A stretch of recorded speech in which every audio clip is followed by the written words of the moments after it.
Today, in this session, what we'll be doing is configuring our Windows Firewall domain Y to allow traffic from System Center Operation Manager.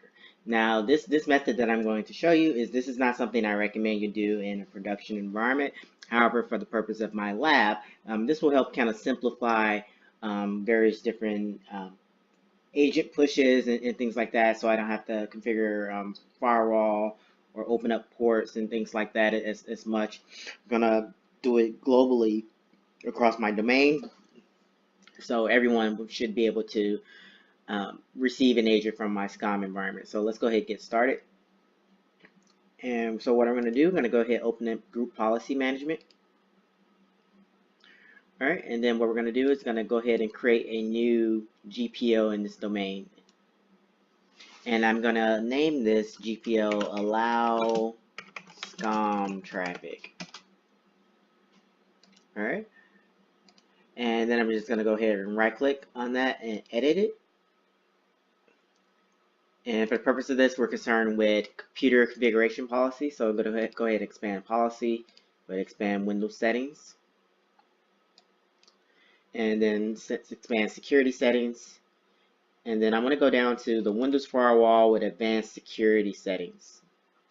And go ahead and expand that out. And I want to configure some inbound rules. So I'm going to go ahead and create a new rule. And I'm going to make this a custom rule. Now say next. And we'll go ahead and allow all programs, that's fine.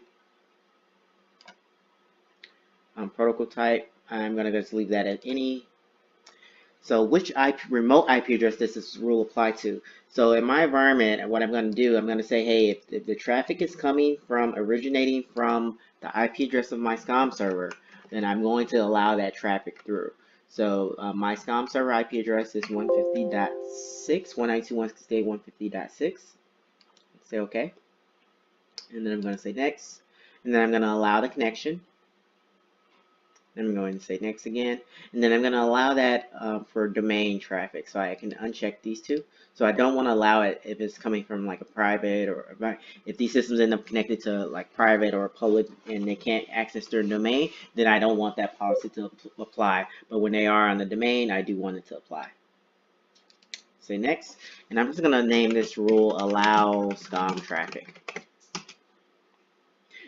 All right, and that's all there is to it. So what that means on the Windows Firewall, if I'm trying to push an agent out from that particular IP address, it's going to allow the dynamic RPC ports. It's going to automatically allow that traffic through as long as it's coming from the correct IP address.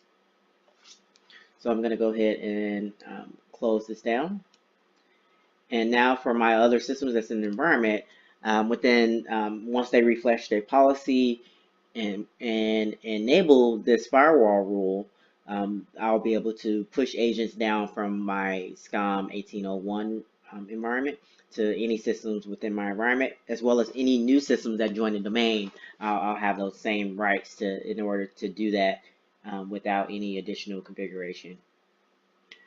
All right, so thanks for watching. Hopefully this has been helpful. And remember, this is not something you should be doing in production. This is just something that I'm doing for my lab environment in order to, again, to help simplify configuration and agent pushes and things like that. So in a production environment, a lot of times instead of doing something like this, you may, if you have various different firewall rules in between, be them hardware or software firewall, you'll appropriately configure just the ports you need and just allow the traffic types and programs that you need for the application, as opposed to just kind of saying, hey, if you're coming from this source or this remote source, allow the traffic through. So thanks for watching, and I'll see you in the next one.